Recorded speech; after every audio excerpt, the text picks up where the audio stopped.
Hello, ladies and gentlemen. Welcome back to Lazy MMA, the best place for MMA picks on YouTube. Burns versus Malott just took place last night, and I'm going to be going through the entire card, starting with the early prelims, ending with the main event, and I'm going to be giving you my recap and insight into every single fight. Starting off with the early prelims opener of John Yanis versus Jamie Siraj. I picked Jamie Siraj in this fight by submission. I thought he was going to go out there, play it safe with the striking, introduce the takedowns, be smothering John Yanis all over on the ground and maybe landing himself a sub, but that did not happen. John Yanis was all over Siraj in this fight. I got to be honest with you guys. This was a terrible call by me.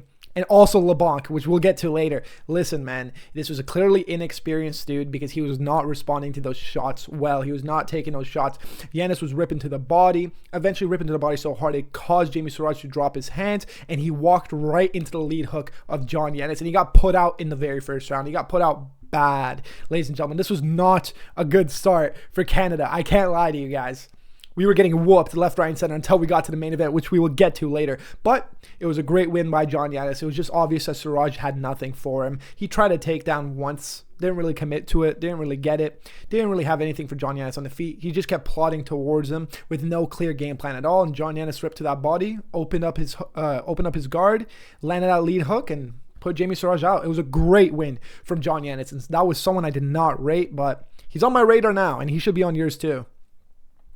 Moving up the card, we have Mike Vologden taking on John Castaneda. I picked Vologden in this fight, but it got ruled a majority decision because of what happened in the second round. Look, John Castaneda was really not doing much in the early rounds, and Vologden was low-key piecing up in the first. He was a more aggressive guy. He was landing heavy hits. He was breaking down Castaneda's leg, which is something he abandoned later on in the fight. I have no clue why he abandoned that, because it was obviously slowing down John Castaneda. He was really managing his output, because in the first round he was just trying to time that leg kick, but then John Castaneda started introducing leg kicks of his own. And then we go into the second round. John Castaneda's just peppering that leg kick, slowing down Vologden. But Vologden, from range, Vologden didn't have much for him because, Vologden's the shortest bantamweight in the division right now.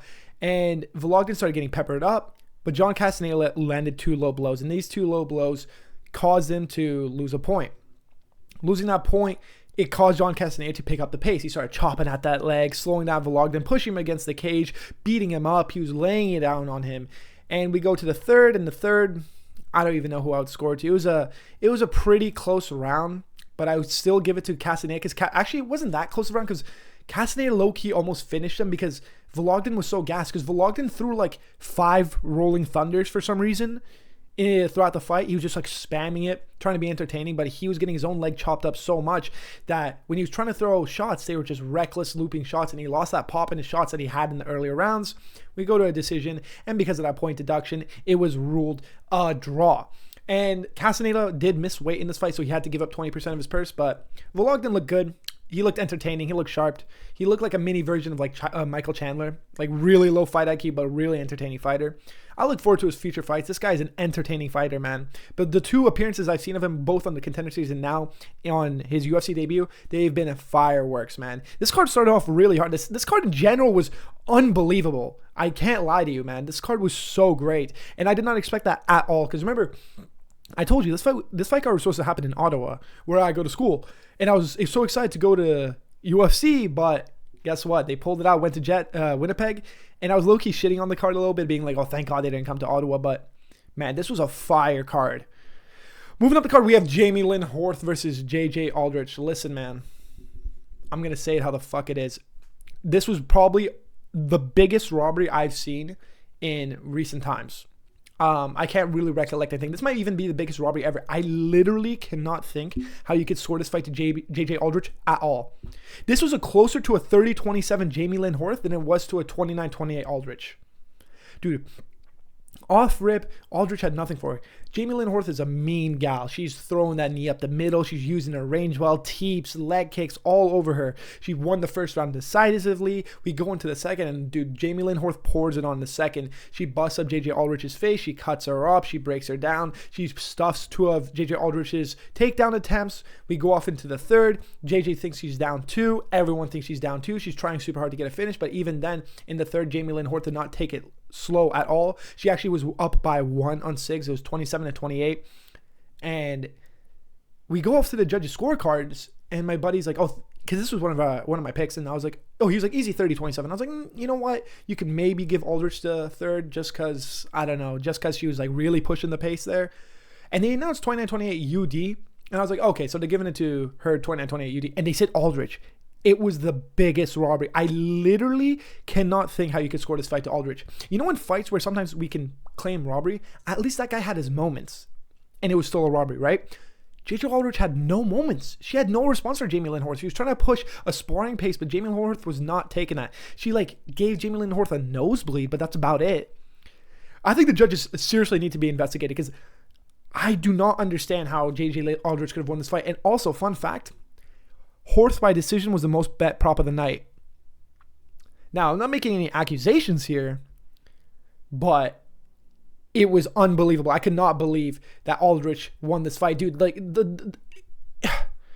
it was terrible. It was a terrible look. Horth took it on the chin. She was very mature about it, shook her hand and walked. And even Verdict MMA gave it 30-27 for Horth. So, I don't know. This was a bullshit decision, in my personal opinion. Horth won that clearly, in my personal opinion. She should be in the top 10 right now, but she got snubbed by the judges. Moving up the card, we have Melissa Croden versus Daria Zelenkova. This was my fight of the night, in my personal opinion. This was such a scrap between these two ladies. Listen, Melissa Croden comes on the first. Daria Kova's running around the cage. She's using her pace and using her distance to land her shots.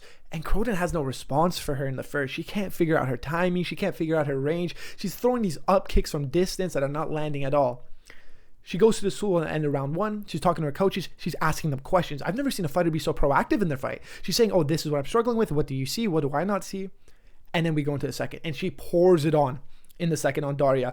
She's piecing her up. She's chopping at that leg. She busts up Daria's face. In the clinch, she was laying down heavy, mean knees to the body.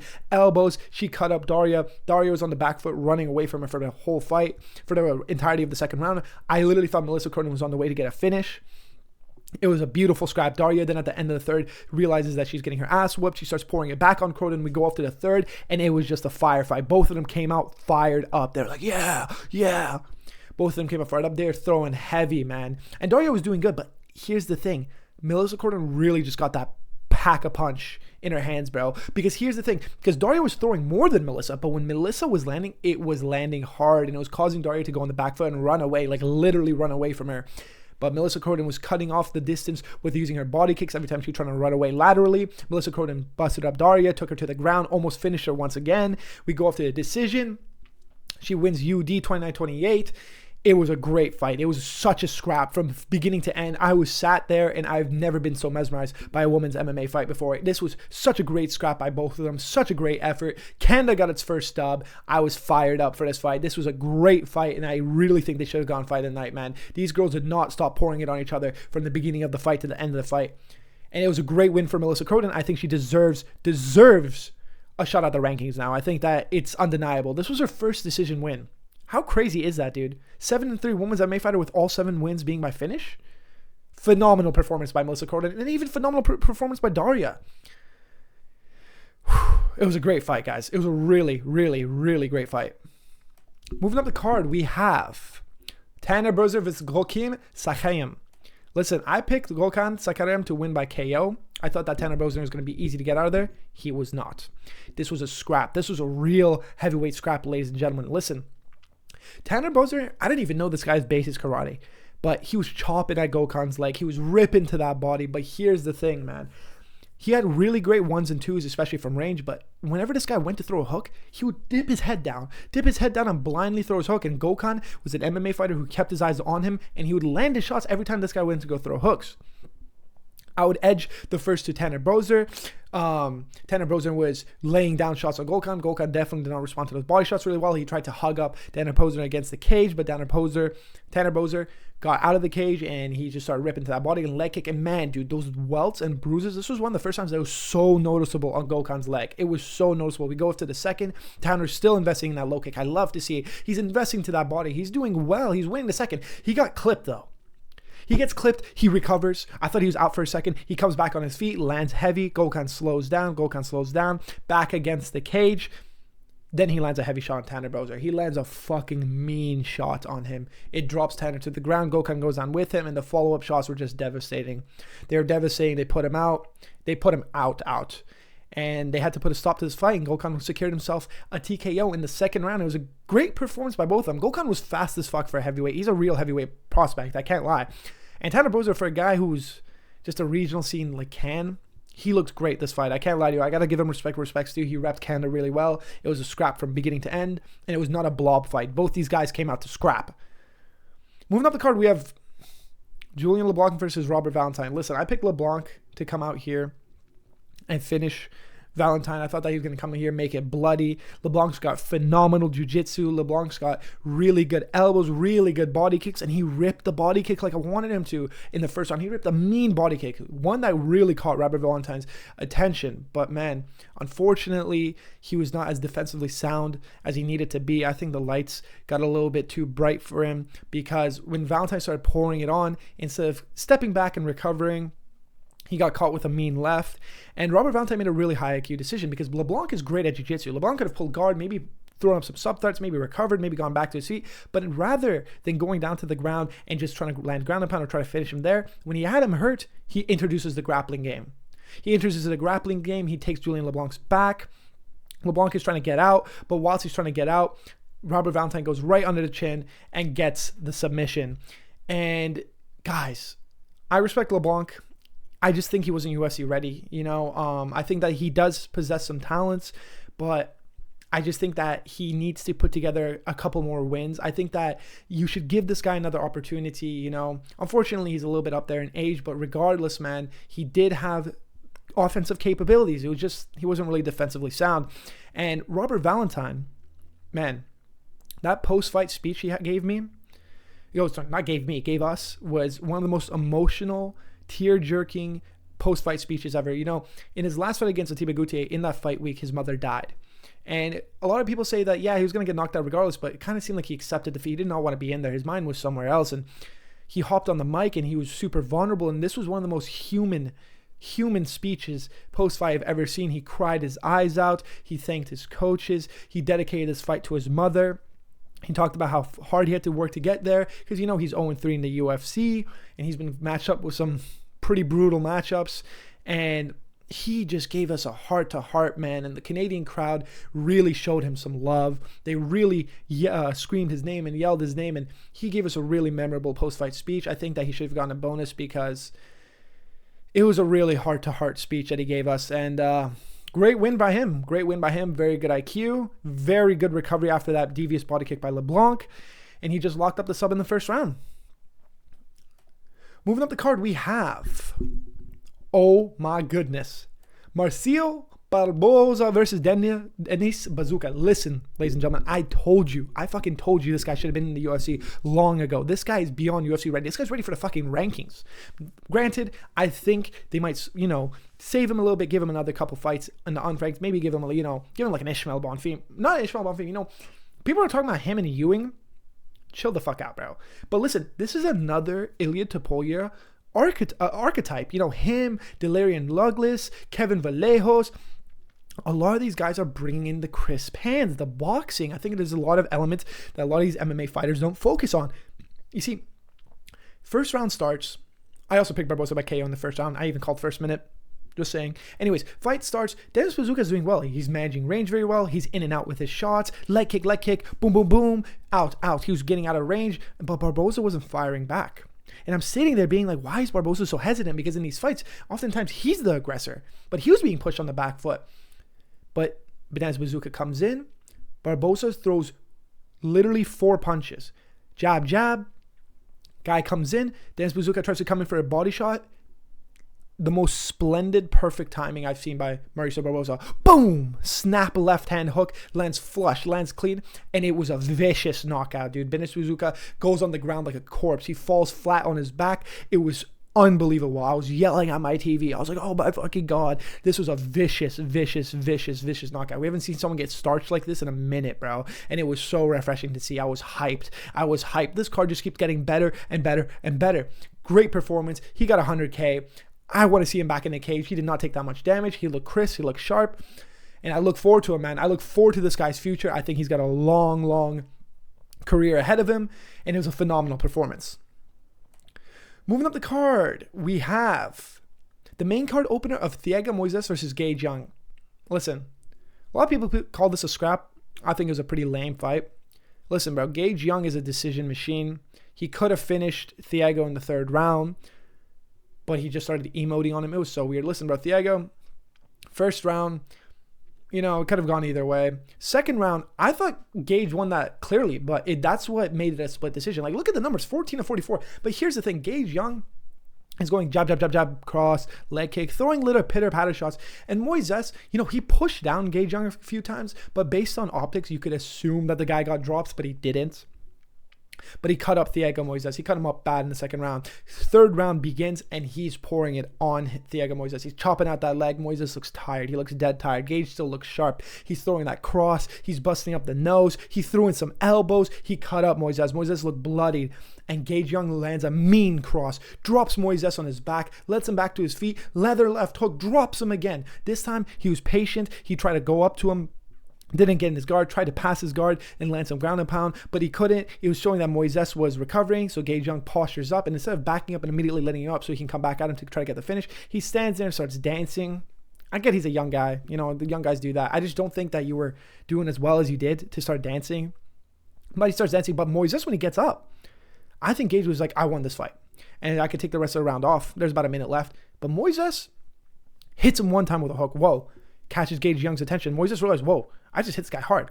And he starts pouring it on Gage Young for the rest of the round. The 14-6 that he has, he starts pouring it on him at the rest of the round. Gage Young's trying to regain the respect with some jabs, but Moises looked like he was trying to get a finish, but half-assedly because he was so gassed. And Gage Young secured himself a split decision victory. However, I don't think this should have been split. I think 2 and 3 were clear for Gage Young, but it was ruled a split. Good win by him, but I want to see a matchup of doom.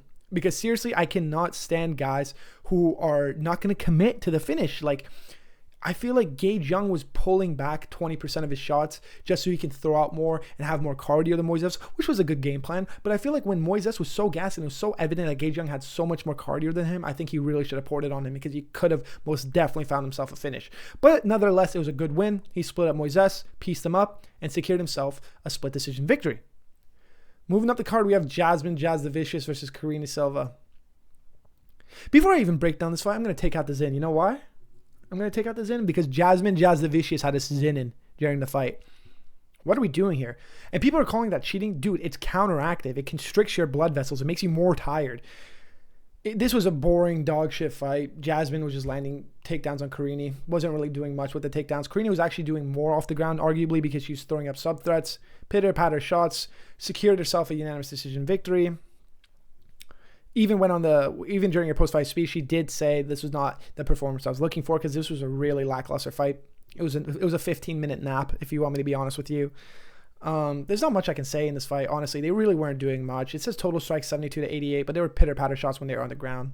There was no stand-up, really. It was not that entertaining. There was not much given. Jasudavicius, I like her a lot. She's a great person. She's got great personality. Reps Canada. I love it. But she's not a very good fighter. She's very one-dimensional with her takedowns, which are great. She's got good takedowns. She's got man-esque takedowns, which she actually goes for proper double legs and so forth.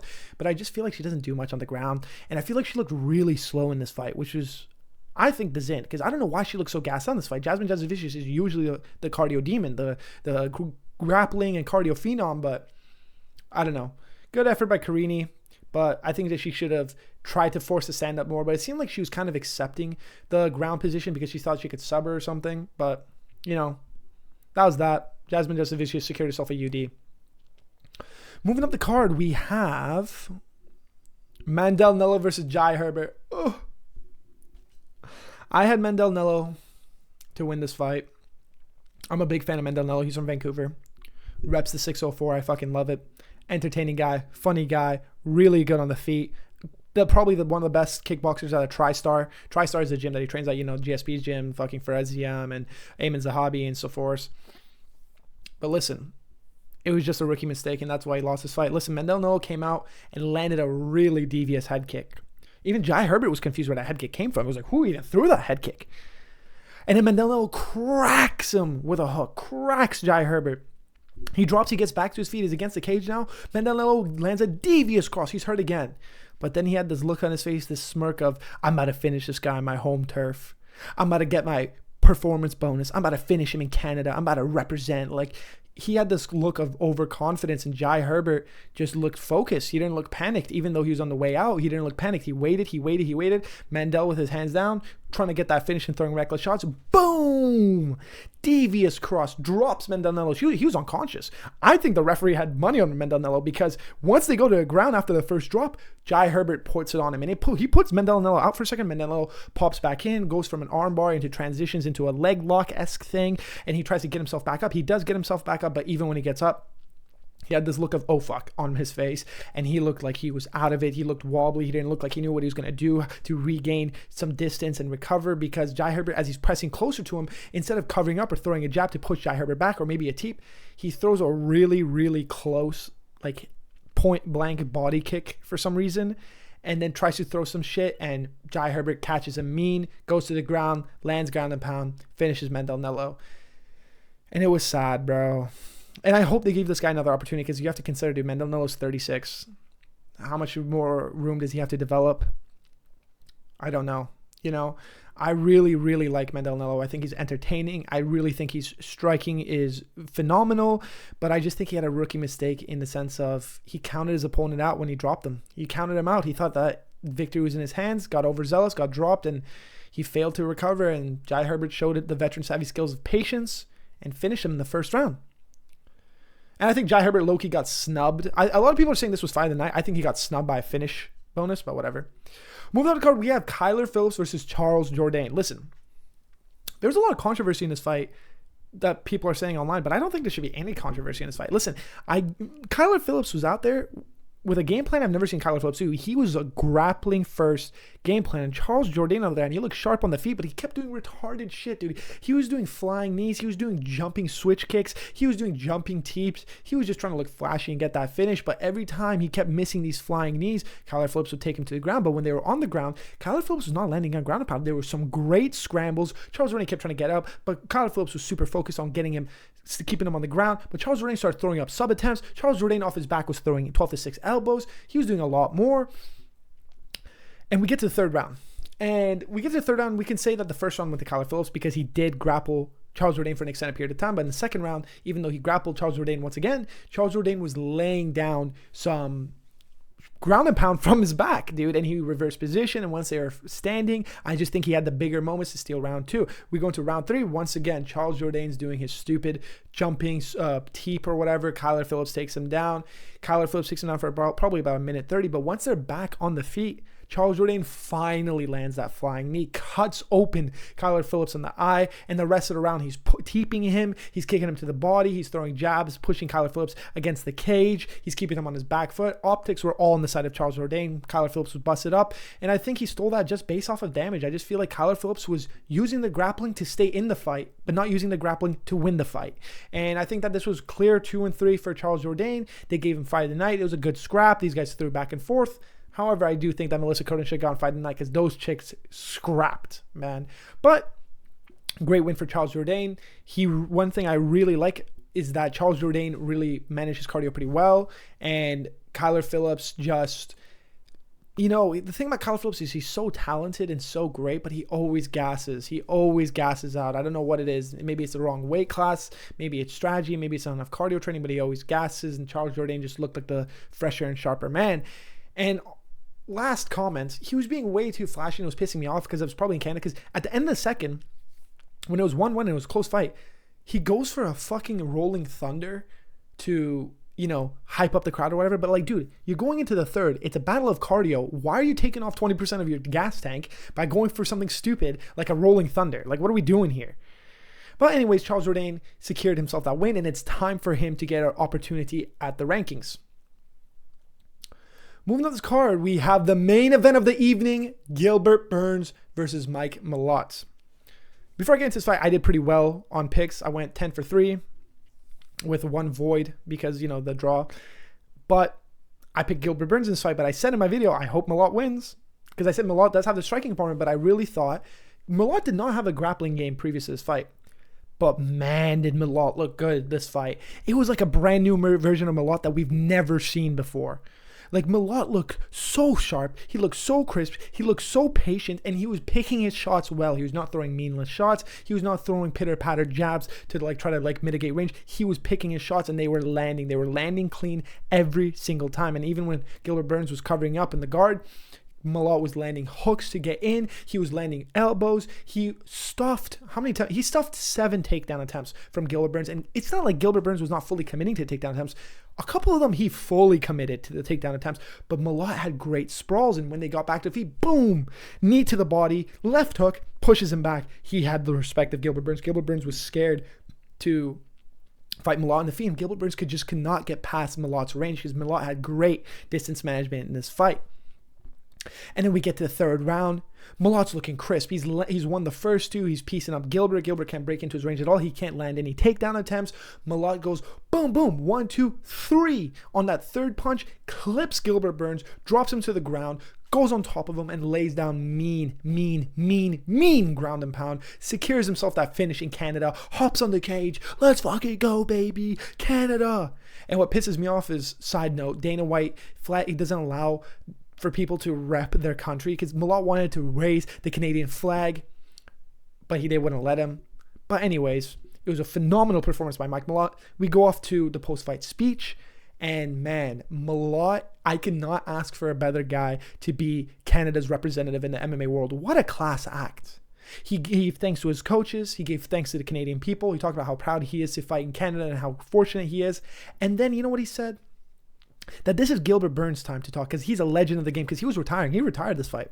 He's a legend of the game. He said give him a warm Canadian welcome. And man, did Canada really look good last night, because they were cheering his name. They're going, Gilbert, Gilbert. It caused Gilbert Burns to cry. Gilbert Burns said this was the best camp he's had in a while. He really tried. He really tried.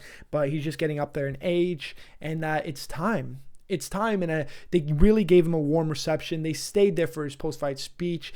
He thanked Malott. He thanked the people. He thanked the UFC. This guy's a veteran of the game. And not only is he a veteran of the game, this guy really did cement himself in UFC history. Unfortunate that his last 5 fights he lost, but he's always going to be Jourdain. We're always going to remember him for who he was, with that war he had with Hamza, with the fact that I got a title shot with Kamaru Usman. This guy is a legend, and Malott paid him his respects, and it looked great. Canada looked great last night, guys. I could not be more proud to be a Canadian. I could not be more proud to be a part of the Maple Leaf Militia. I am privileged and honored to live in such a beautiful country and have such a great guy like Mike Malott be our representative, and for be a part of such great people that were cheering on the loser in Gilbert Burns. They didn't give him a send-off, though. This is like the last thing I want to say. They did not give him a send-off. Michael Chiesa gets a send-off, but Gilbert Burns doesn't. They're just like, oh, all right, kid, you're done. But that's unfortunate. But great win from Mike Malott. He really looks sharp. I really think that he's got some really good matchups in the division that you can make. I think he can beat Bonfim. I think he could beat Bilal Muhammad.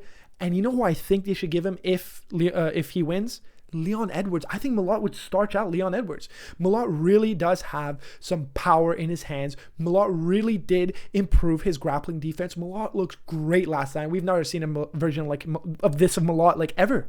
I did not rate his Kevin Holland performance. He got knocked out by Neil Magny, but this was a new and improved Malott. He's 34, so we do have to give those matchups to him quick. But I love Malott. I love the performance. I love the post-fight speech. I love the warm reception that we gave to Gilbert Burns and the respect that he gave him.